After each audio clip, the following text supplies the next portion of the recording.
The scarf wasn't supposed to be there. Green, neatly folded as if someone had left it on purpose on the back seat of my brother's car. I recognized it instantly. It was hers. I remembered her wearing it on the gallery opening night. Back then it looked beautiful. Now ominous. But I didn't remember her ever forgetting it. And certainly not in his car. My fingers reached out on their own to touch the fabric to make sure it was real. My heart sank into my chest. Why was it here? Why hadn't he said anything? There was movement. Barely noticeable. But it didn't stop. I drove home, but my eyes stayed on the scarf like it was still in the rearview mirror. A scratch. A mark. A trace. I tried not to think. About her laughter, just a bit louder at his jokes than it should have been. About the glances they exchanged, fleeting, but as if they carried history. It didn't start with the scarf. The scarf was just a point. There were others before it. He's like a brother said with a tremble in her voice. Too many conversations between them, too many casual touches. Too many coincidences in taste that felt a little too aligned. I remembered like rewinding a tape, back, further back, deeper. Trying to find the moment I lost her. Or lost myself. When I got home, she was already on the couch. Hair damp, the scent of shampoo still hanging in the air. Something wrong, she asked. I almost answered. Almost asked. But the words stuck in my throat. I shrugged. No. Just tired. My mouth was dry. I went to the kitchen for water not because I was thirsty. Just because if I'd stayed there a second longer, I would have started screaming. Later, while she slept, I took out my phone. Opened the gallery. Scrolled back to that night, the one where she wore that scarf. It slipped off her shoulders. It was in my brother's hands when he handed her a glass of wine. It had seemed sweet back then. Now not anymore. I saw the back seat of his car again. Heard his voice too fast like he'd rehearsed it. He wasn't supposed to know whose scarf it was. But he did. I saw it in his eyes. And she knew too. I felt it in her tone when she asked about my day. In the way she looked at me when I came in quick, expectant, like checking something. I lay down next to her. Her breathing was steady, calm. I dreamt you ran away with my brother, I said over breakfast. Half joke. Half truth. She laughed. Light, ringing, too fast. Then a short kiss on the cheek, almost mechanical. If I wanted someone else, you'd understand, she said. And smiled. Just with her lips. Not with her eyes. I laughed with her. I had to. But inside, everything shifted like someone quietly moved the furniture at night, and now in the dark I kept stumbling. The morning went on as usual. Almost. Coffee, toast, radio humming in the background. But her hands moved differently. Uneasily. Or maybe just not quite right. Is everything okay? I asked. Of course, she replied. But the cup trembled in her fingers. Clinked against the saucer. A tiny thing. But it's in the small things that the body tells the truth. I thought of the green scarf. It was still in my brother's car. I hadn't taken it. Why? Maybe because touching it would mean admitting it. That it wasn't just fabric. It was a trace. A clue. A moment between two worlds, before and after. Later, in the shower, I stood with my forehead against the tiles. Hot water streamed down my back, but I didn't feel it. Her words kept playing in my head. You'd understand. And if I didn't? What then? Would that make me worse? Or just hopelessly naive? We went to visit my parents. My brother was already there. She sat next to him. He poured her wine without looking. Or maybe with too much looking. She laughed. But the sound didn't match her face. And didn't match the way she looked at me afterward, distant like from another room. I watched them move around each other like a pair that had long practiced the steps. And me, I didn't seem to know a single move anymore. Like someone handed me a role in a play I wasn't even part of. On the way back, she suddenly said, "He's like a brother to me." The car jerked. I nearly hit the curb. Who? I asked. Though I already knew. Your brother. It's just. I can be myself around him. Myself. That word stuck in my throat. I didn't reply. I just nodded.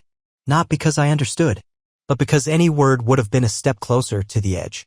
And I didn't know what was waiting down there. I sat on the edge of the bed. You'd understand. Her words echoed again. But what if she wasn't just saying them? What if she was testing? That joke was a probe. A small breach. And my laugh permission. I gave her a map and now she's walking it. And inside me a small click. Like a lock that someone's just begun to pick. She said she was going to yoga. Calmly, without emphasis, like reciting a well-rehearsed line. I nodded. Even pretended to believe her. Then I got in the car and followed. The studio was dark. The sign unlit. The door locked. The latch clicked under my hand. Inside, silence. No light, no silhouettes. On the window, a plain white paper. Closed for renovation. Until next week. I stood staring at the letters like they were a sentence. People passed by, wind tugged at my collar. But inside me it was burning. Too hot to move. I didn't call her. Didn't text. I just drove home. I wanted to see how far she'd go. I wanted to hear what her lie would sound like. When she walked in, her face was relaxed. Hair in a bun. Cheeks flushed. Yoga mat slung over her shoulder. Coach played jazz again, she said, rolling her eyes. Guess he's going through a sensitive phase. She laughed, bent down, took off her shoes. And every move like from a commercial. Clean, precise, flawless. As if she'd been rehearsing this moment all evening. I was holding a cup. My fingers stuck to the ceramic. My palms were wet. I was afraid it would slip. Afraid she'd see me trembling. But she didn't look. She just sat down and reached for the remote. I looked at her like she was a stranger in my own home. That night, I didn't sleep. Scrolled through old photos. Listened to old voice messages, her calling me mine. Words that now sounded like lies stuck on repeat. In our messages, I found one she sent my brother. 2 weeks ago. You're right. He doesn't notice at all. What exactly didn't I notice? Where's the line between trust and naivety? I opened my brother's Instagram. A small, private account. Barely any likes. A photo of a wine glass. A wine bar. In the photo, her. Tagged. The date, the day she was supposedly at a bachelorette party. I reread the caption. Wine. Honest talks. Old wounds. What wounds were they tending to there? And whose hand was holding whose? The next day I tried. Passed by your studio. It looked dark. Like it was closed. She flinched. Barely, but I saw it. Weird, she said. Maybe the lights were just off. Everything was normal. Too smooth. Too quick. Her fingers flew over her phone screen as if searching for rescue. She didn't look at me. Not even a pretense. I stepped to the window. Outside, frost was melting on the glass. A thin veil of droplets, like someone was crying on the other side. Inside, it was something similar. But without tears. A kind of pain that doesn't come out. It rots inside. Her yoga mat was lying on the floor. She used to always put it away in the closet. Now she left it. Out in the open. In plain sight. It was either a sign of trust. Or a challenge. I looked at it and thought, if she can lie to my face so easily, then who does she tell the truth to? She laughed at something on her phone. Not loudly. Almost intimately. The kind of laugh that used to be ours now sounded different. I walked closer, not on purpose, it just happened. She didn't look up, just tilted the screen slightly away from me. Casually. Deliberately. Like she already knew I'd end up beside her. What's funny? Just a meme. She smiled. Her face relaxed, voice light. But I noticed her fingers froze for a second. As if deciding. Show or hide. They chose hide. I nodded. And I understood everything. We used to talk about everything. The weather, movies, nonsense. Now there were pauses between words. Long ones like hallways in an empty house. You walk through them, not knowing which door holds a crash. Or a person. I noticed myself tensing every time she picked up her phone. Like waiting for a gunshot. I didn't know who was texting her. But I knew it wasn't me. Things with my brother became smooth. Too smooth. He joked, he smiled. Like he was afraid to breathe off script. At a family dinner, he poured her wine. She didn't look at him. But her hand brushed his just slightly. Or maybe I imagined it. I blinked. Smiled. Like an idiot. When they were saying goodbye, I stepped into the hallway a bit early. Pretended to be looking for my coat. Through the crack in the door, I saw them hug. His palm on her back. Her hand on his shoulder. It lasted longer than it should have. Too warm. Too quiet. Not passion collusion. In the car, I felt sick. Not physically. Emotionally. It felt like there was too much silence inside me and it finally broke through. Loud. Cold. Soundless. I tried to talk to her. Is everything okay? She nodded. Just tired. Her eyes were empty. Not angry. Not sad. Just switched off. As if someone else was inside that body. Someone who had mastered the art of not looking. She stopped asking where I was. What I was thinking. As if she no longer needed the version of me she used to care about. Because now she had another. I lived with her. But she didn't live with me. Late at night, I went to the kitchen. Just for water. And suddenly, the green scarf. Draped over the back of a chair. It wasn't supposed to be there. I hadn't touched it. But there it was like a sign. Like a trap without teeth, just to show you where you're stepping. It said, you see everything. You're almost sure. But you're still silent. I started drawing. At first, just rough sketches. A napkin, a pen, boredom. Monday, she's at yoga. Tuesday, he has an evening workout. Wednesday, both busy. Coincidence. Just coincidence. Then came a second one. A third. A pattern. I got a notebook. Then Excel. Then an app with colored tags. Red contact. Yellow possibility. Blue shadow. I told myself it was protection. To keep from going insane.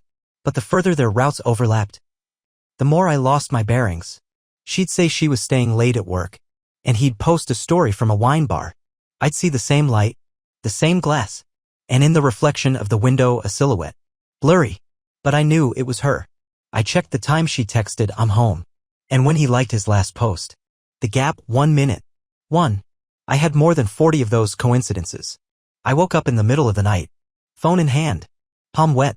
Geolocations. Timelines. Screenshots.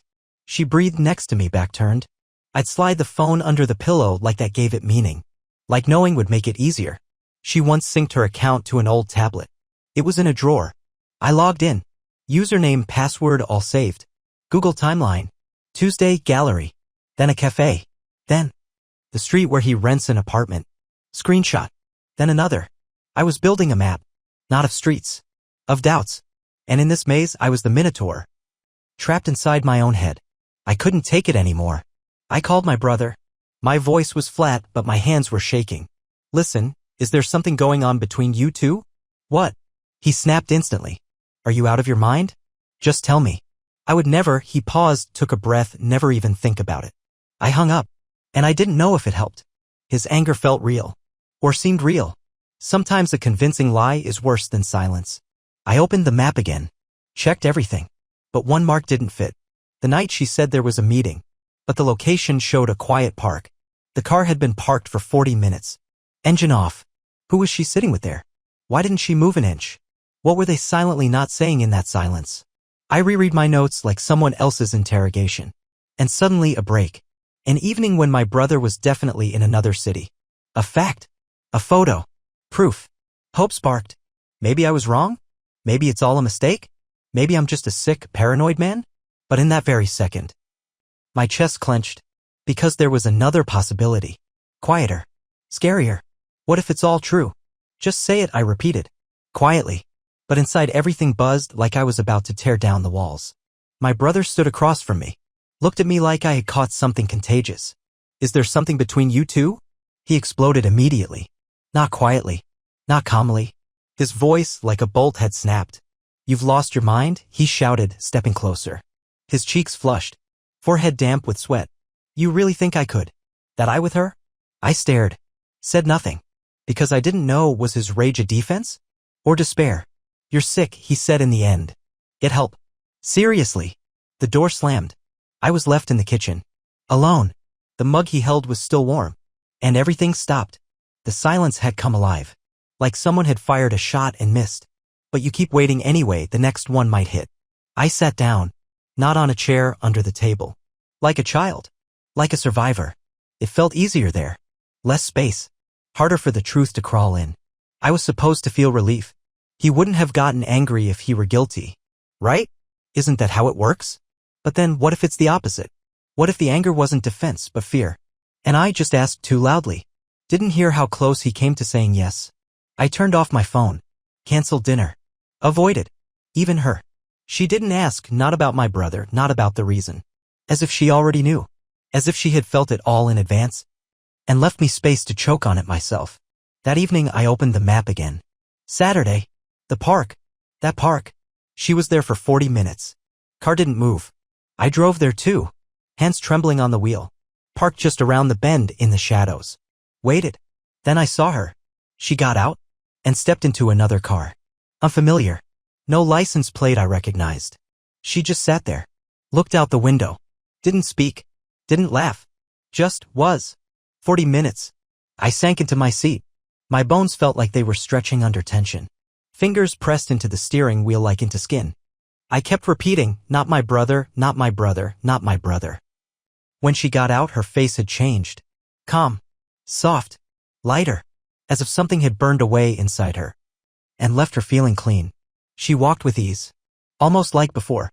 Almost her again. I didn't know who was in that car. But I knew they gave her something I couldn't see. And something she no longer asked of me. I got home before she did. Sat in the dark. Waited. As if bracing for a storm. I thought, this is it.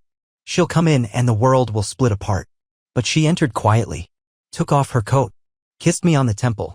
How was your day? She asked. As if I hadn't followed her. As if I hadn't seen everything. As if this was still her home. Still her husband. Still her anchor. And in that moment I understood. I'm not fighting her. I'm fighting her silence. Her absence inside her own body. And I'm losing. I followed her again. Not because I expected anything new. But because there was nothing else left. No words. No theories. Just habit following her. She drove slowly. Confidently, like she knew the route by heart. As if it was all part of a ritual. The road didn't change. The park the same one. The leaves now gray matted. Ground damp. She parked. Sat for a while. Got out. Got into another car. Not my brother's license plate. Not his color. And in that moment I understood. My whole theory collapsed. It wasn't him. The car remained still. Two silhouettes. No movement. Like a silent scene in slow motion. I stared unblinking. Frozen in my seat. Time dripped down the windshield. Everything inside me tightened. Not out of jealousy.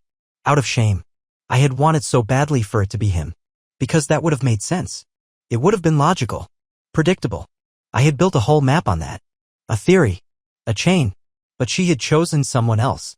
When she stepped out of the car, her face was unfamiliar. But not happy. Not in love. Just cleansed. Like after confession. As if someone inside the car looked at her. Not with their eyes. Deeper than that. I didn't get out. Didn't approach. Didn't call out. Not because I was afraid. But because, for the first time, I felt small. Unnecessary. I drove home slowly. No thoughts. No scripts. My head like a powered-off screen.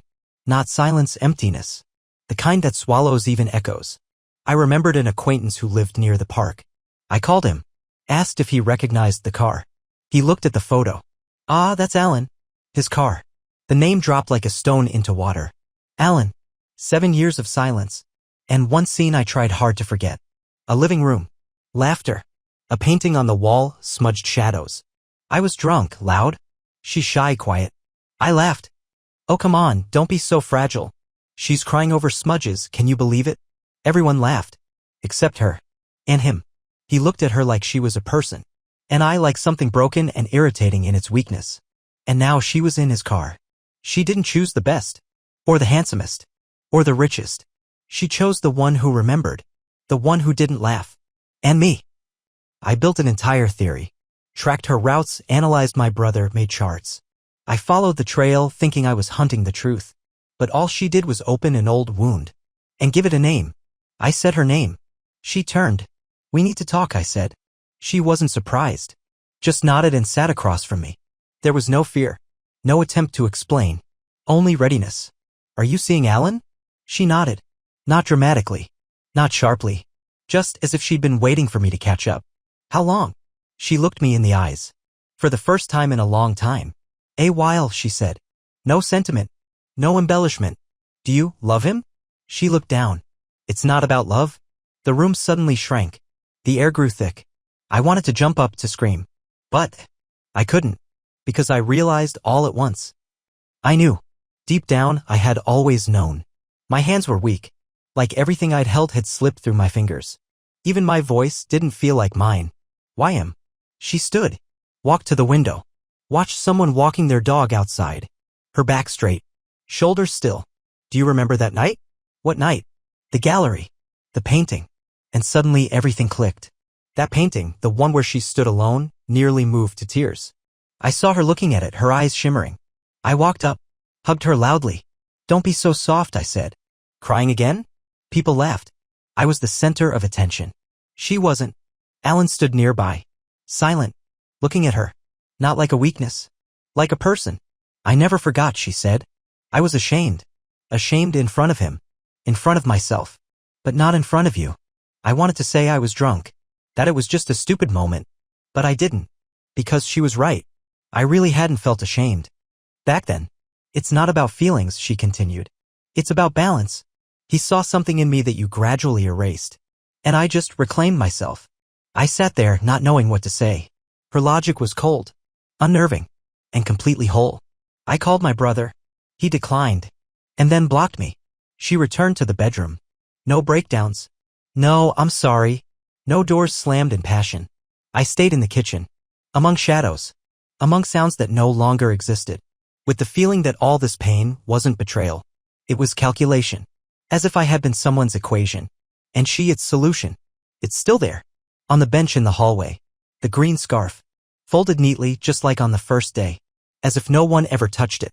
But there's no dust on it, which means someone does. I pass it every day, sometimes twice. In the morning rushed, in the evening slowly, almost ritually. I don't touch it. She doesn't either. It isn't forgotten. It's been placed. Like a signature. Like a challenge. Sometimes I think it smells like wine. Not ours. Not the kind we drank in Paris, laughing on the terrace. Another one. Deeper. Bitterer. With her new aftertaste. She doesn't ask where I've been. I don't ask who she's seen. We don't argue. Our home is a museum now. Everything is clean. Everything arranged. Nothing speaks. I've started to stutter when I'm alone, as if my voice were a language no longer needed. I open my mouth, close it, like a fish. Only there's no aquarium. Just a room filled with air I can't breathe. My brother doesn't text, doesn't call. Dad asked recently when we'd visit. I said soon. She smiled, said nothing, but her eyes drifted toward the cabinet. On top, a bottle of wine. A gift from Alan. She knows I know. I know she knows. But we don't speak it. I've started remembering stupid things. How she laughed at dumb TV shows. How once she lost her glasses and I held onto them the whole time out of spite. We laughed then. And that laugh, it was real. Now, I think if I had her glasses again, I'd hide them. Not as a joke. Out of anger. Out of the wish to disappear from her life. I looked at the scarf again. It's like a beacon. A boundary. My hand reached out instinct. And I stopped. Because I realized, if I pick it up, she wins again. Because it's not just fabric. It's a flag, planted in the heart of the house like a marker. She doesn't argue anymore. Doesn't deny. Because she doesn't need to. She's already said everything with that green patch of fabric. I don't cry. I don't scream. I just stopped. And every time I walk past it, I think, this isn't evidence. Not a mistake. It's a trophy. Hers. For a victory I didn't even realize had happened. Until it was final. I thought there'd be rage. That I'd hit the table. That I'd scream why. That I'd snap, slam a door. But no. I just sat. And stayed. She walked in. Took off her coat. Hung it next to the scarf. Carefully. As if that's exactly where it belonged. She turned. Looked at me. And in her eyes there was no guilt. No regret. There was closure. Like an artist who has just added the final stroke. And now can step away from the canvas. Assess. And leave. Since that night, we haven't spoken. Not about the present. Not about the past. Not about her. Only fragments. Can you get bread? Put the towel in the wash. Lines like nails into wood hammered without effort. And between them, silence. Long taut. Like a canvas where everything has already been painted. But no one dares to admit it. I sleep poorly. Dreams come in fragments like scenes from films I didn't direct. In one, she's laughing with Alan. In another, at me. I wake up tangled in sweaty sheets. And every time, the scarf is still there. I try to remember the moment when everything might have changed. The moment I should have stopped. Looked. Said, I'm sorry. I hear you. But it's like searching for a door in a hallway you've walked too far down. You know it was there. But now there's no way back. She never explained. And she won't. Because she doesn't need to. She already said it all. Through silence. Through gestures. Through shoulders that turned away. Through the scarf which every day whispers, I was here. And I left. Sometimes I watch her in the morning. The kitchen half-lit. Her profile. Hands slicing bread. And I think, there she is. The one I once silenced with a careless phrase. And the one who, without a sound, without a war, reclaimed herself. But not for me. I don't look for traces anymore. Don't read her messages. Don't check locations. Because this isn't an investigation anymore. It's a sentence. I'm not the detective. I'm the result. The scarf is still on the bench. Not collecting dust. She washes it. Folds it the same way. As if it's an exhibit. And maybe it is. Maybe this was her art. And me? I'm not the hero of this story. Not the betrayer. Not the savior. I'm the canvas. The one on which she painted her pain. Patiently. with every brushstroke, with every nothing, spoken instead of let's talk. And at some point she stepped back, not out of the house, out of me.